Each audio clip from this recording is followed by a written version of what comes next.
Conosco no estúdio aqui de São Paulo está o presidente da Casa Legislativa, a Câmara dos Deputados, o deputado Rodrigo Maia. Obrigado pela sua presença. E a minha colega, analista de economia, Thaís Herédia. Presidente, a população brasileira está, eu diria até indignada, à espera do país do futuro, querendo que esse país realize o seu potencial. E quando ela olha, ela percebe, ela sente que o relacionamento entre os poderes da República não é aquilo que a Constituição previa que fosse, ou seja, harmônico e independente. O que está acontecendo? Olha, William, acredito que o ciclo de 30 anos, o ciclo muda, né, junto com a Revolução Tecnológica, e o presidente eleito, né, ele de alguma forma, vamos dizer assim, cercado nesse ambiente digital que é muito hostil. Né? Eu vejo que muitas vezes ele tenta ter uma relação mais harmônica, de diálogo. As reuniões, quando nós vamos ao Palácio, dialogar com eles, as reuniões são sempre muito positivas.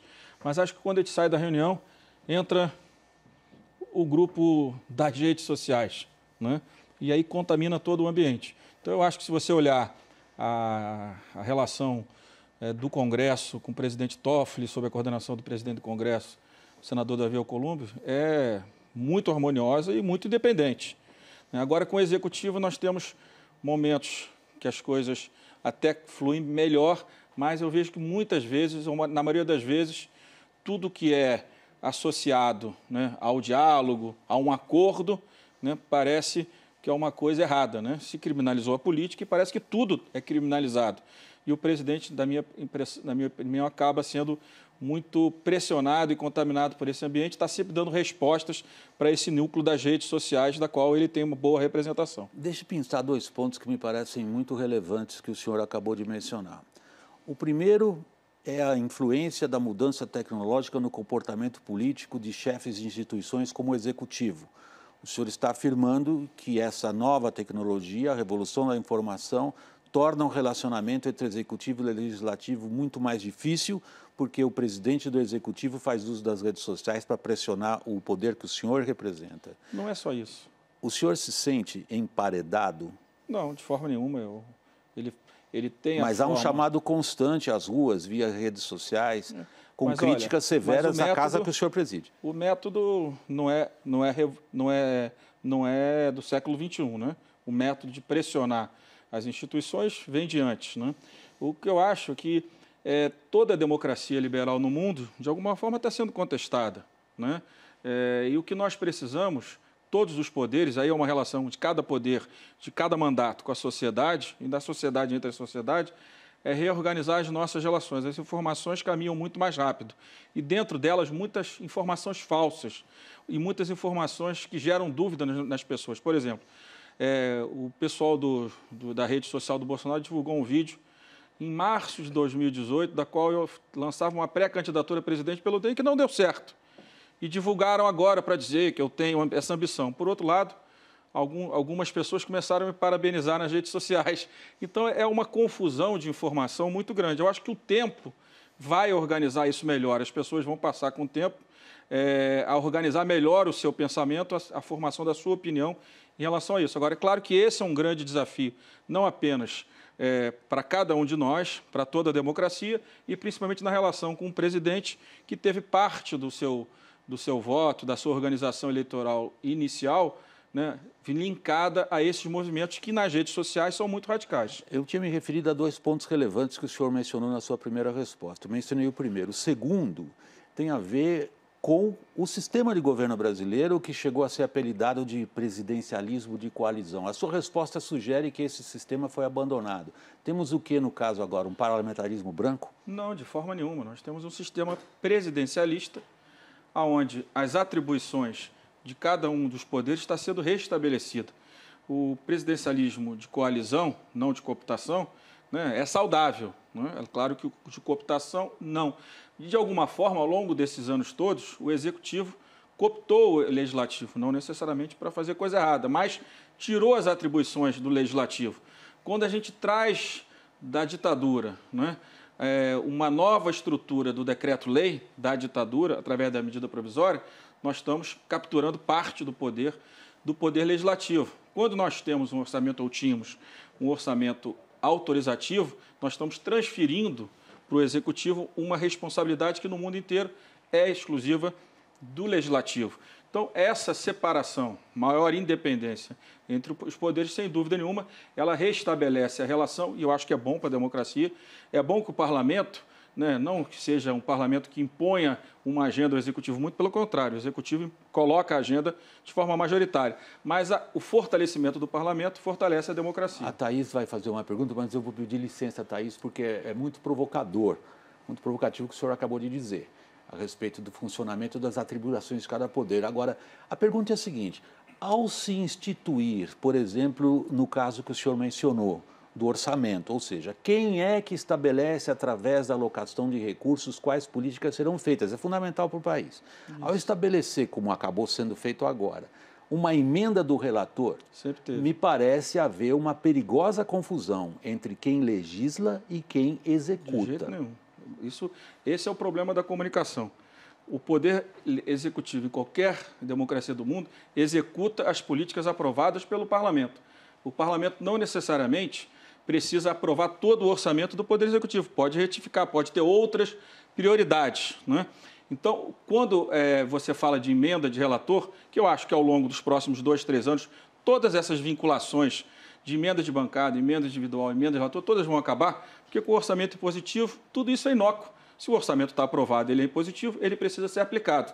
Ponto final. A gente não tem que ter mais essa relação que nós tínhamos até ontem de desconfiança com os governos. Por isso que apareceu emenda individual, emenda de bancada. Por quê? Porque o parlamento aprovava aquilo que entendia melhor, correto, para os seus estados, e o governo federal não executava. Essa desconfiança com o orçamento positivo e bem regulamentado, que só agora o governo mandou, é que vai nos fazer ter as condições para que, independente de quem esteja o governo e quem seja o parlamento, aprovado o orçamento, será executado. Acabou a necessidade de emenda individual, emenda de bancada. Agora, emenda de relator, né, ela sempre existiu, mas hoje, pela primeira vez, a sociedade sabe o que significa isso. Em 2016, William, foram 72 bilhões de reais de emenda de relator. No ano seguinte, 18, 16, e ano passado, o Congresso indicou para o governo empenhar e executar 28 bilhões de reais. No parlamento americano, quem empenha o orçamento é o poder legislativo, super poderoso. Você não teve nos Estados Unidos o muro, porque o parlamento obstruiu a tentativa do Trump. O muro com o México, você está se referindo aí. No México. Então, é assim que funciona o sistema. Agora, é claro que na hora que você tira de dentro, você gera uma polêmica em cima de 15 bilhões de um orçamento de 1 trilhão 756. Nós estamos tratando, né, de 1%, em que todos os orçamentos nos últimos anos, o relator, articulado com todos os líderes, com todos os deputados e senadores, organizou o orçamento, incluindo, porque o orçamento do governo foi todo aprovado. O que nós estamos discutindo é que 20, na verdade não são 15, são 20 bilhões a mais, dos quais 4 foram pedido dos ministros. Mas o deputado, de bilhão em bilhão, o senhor está falando que tem um problema de comunicação, inclusive na compreensão dessa divisão entre legislar e executar o orçamento. Claro. Há também um problema de compreensão da sociedade, com toda a razão, de que essa discussão de bilhão em bilhão acaba não se transformando em política pública eficiente para a população. Mas claro que sim. Mas como? Porque 90% do orçamento ele está absolutamente vinculado. Debate. Não, sim, mas no final a gente está falando de um mesmo orçamento, de um dinheiro que é arrecadado da população e que vai, quer dizer, essa exaustão que o William traz é também uma exaustão da recuperação da economia que não vem, de uma compreensão que as reformas têm que vir pelo Congresso. Vamos falar as coisas como elas são. O problema do não crescimento da economia não tem relação com os 15. Aliás, se nós estamos falando de investimento... Tem relação com 1,5 trilhão, né? Com todo o orçamento e que ninguém consegue mexer. Não, mas as mudanças já começaram a acontecer. O que eu estou dizendo é que nós temos 96% do todo o orçamento em despesa obrigatória. E o que eu estou dizendo para você é o seguinte: o investimento público é muito importante. Alguns economistas mais liberais discordam. Então, o que eu estou dizendo para você é o seguinte: o parlamento fez o quê? O governo mandou de despesa de investimento, não discricionária de investimento, apenas 20 e poucos bilhões. Nós dobramos isso. Isso é bom? Eu acredito que seja. Basicamente, para que políticas? Tem 9 bilhões lá que é para a saúde. Então, o que eu estou dizendo é o seguinte: o problema não é a emenda do relator. O problema é que a gente tem um orçamento que custa quase 40% da nossa riqueza e que cada recurso que é utilizado do orçamento como um todo, ele fica muito mais na atividade meio, muito mais no salário dos servidores, na burocracia do Estado brasileiro, do que ele é transferido para a sociedade. Nós temos um orçamento, né, que não reduz desigualdade no Brasil. Um país pobre como o nosso, ele deveria existir exatamente para tirar de quem tem mais e entregar para quem tem menos. E isso não acontece nem no Brasil, nem em nenhum país da América Latina. A América Latina, entre impostos e transferências, não reduz desigualdade, só 4%. Na União Europeia, 40%.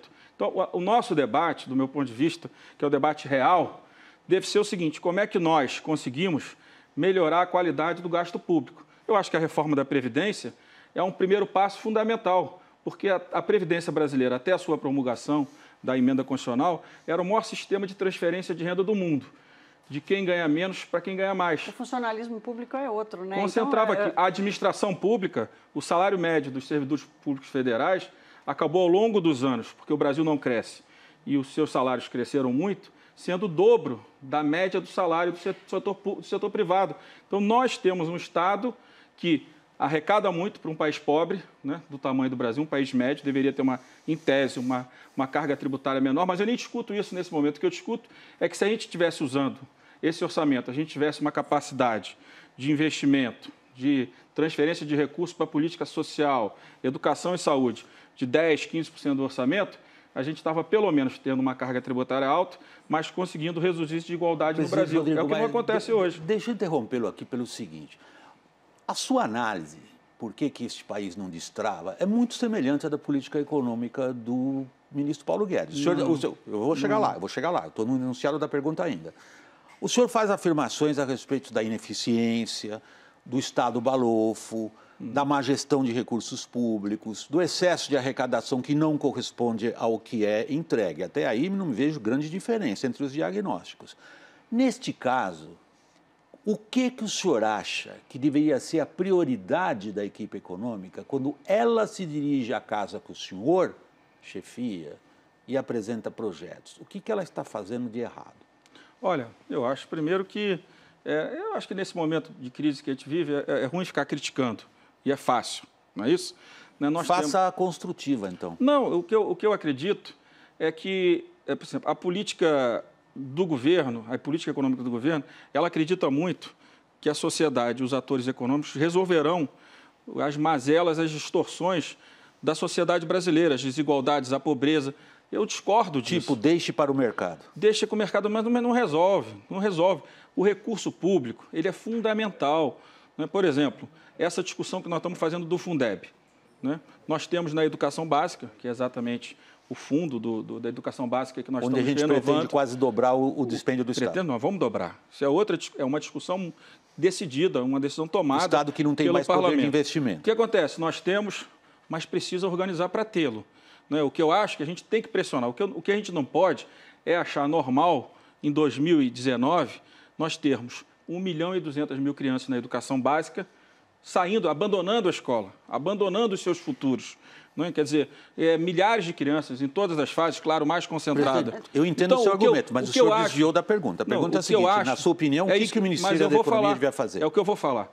Não dá apenas para a gente cortar, esperar que o tempo resolva. A sociedade não aguenta mais. Nós precisamos ter recursos, né, para melhorar a qualidade, porque no recurso que nós vamos colocar a mais para a educação, isso tudo parcelado, não será o dobro da noite para o dia, porque ninguém é responsável.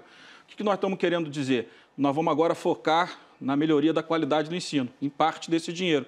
Então, é importante que a equipe econômica entenda que as pessoas passam necessidade. 50 milhões de brasileiros vivem com $5 por dia, na pobreza.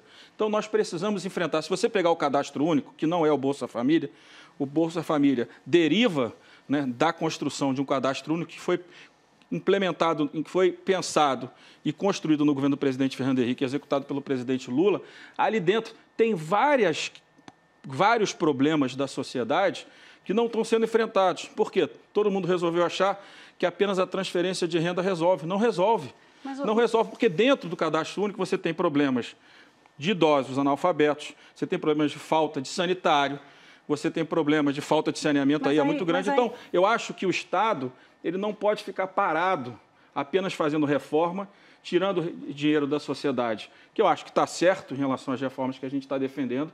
Nós vamos tirar ao longo de 10 anos, se todas essas reformas forem aprovadas, mais de 1 trilhão e 500 bilhões de reais, corretamente, porque nós estamos tirando do que tem distorção, mas nós temos que devolver. Por isso que eu digo, quer aprovar o Fundeb? Eu estou defendendo, mas tem que aprovar a PEC emergencial. Tem que reduzir as despesas indexadas do governo federal.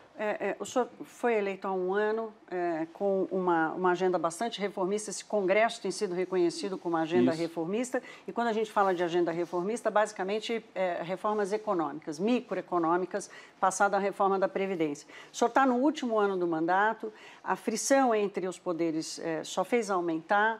E a cobrança pelas reformas está maior do que nunca. Quer dizer, o ministro Paulo Guedes, para dizer de como é que o Brasil se defende da atual crise internacional, vai se defender com reformas. Quer dizer, aumenta a cobrança do Congresso Nacional, não só pelo novo sistema político, mas também pela necessidade das reformas. Quer dizer, como é que o senhor, a sua agenda versus a agenda do país... A minha agenda não é versus. A minha agenda, com modéstia à parte, nós estamos tocando essa agenda antes desse governo.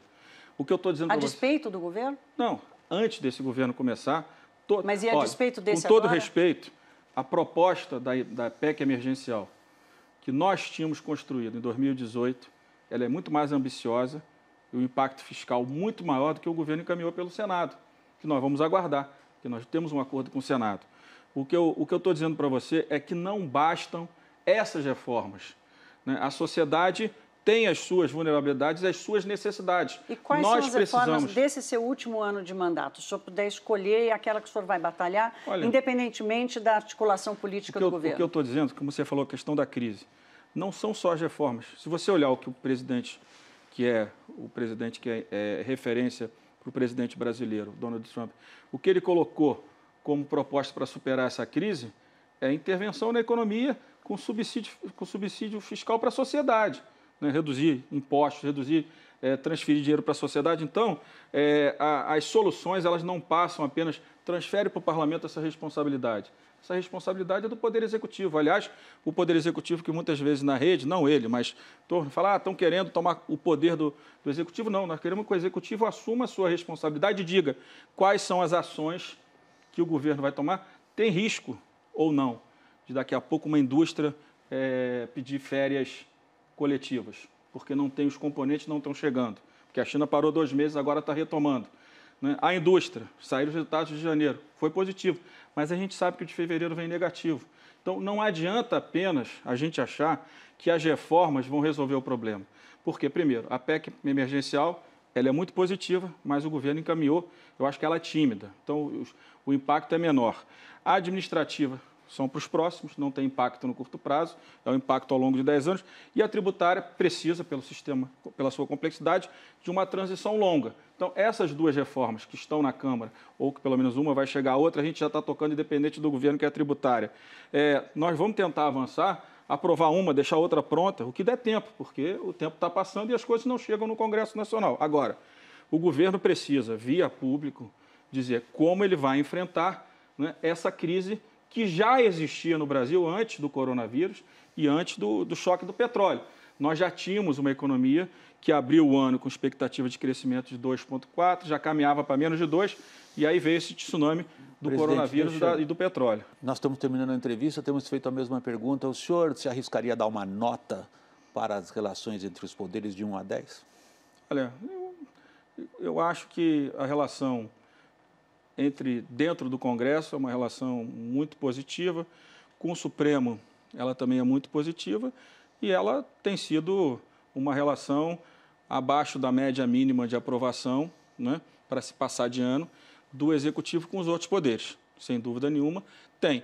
E, para nossa felicidade, temos o Toffoli numa casa, o Davi comandando o Congresso Nacional, acho que eu ajudo na tentativa de quando há, né, esse enfrentamento claro, a gente tenta minimizar, né, reduzir danos, porque a gente olha o ambiente político no Brasil, o ambiente social, com tantos problemas, né, que esses conflitos eles não podem contaminar a nossa pauta.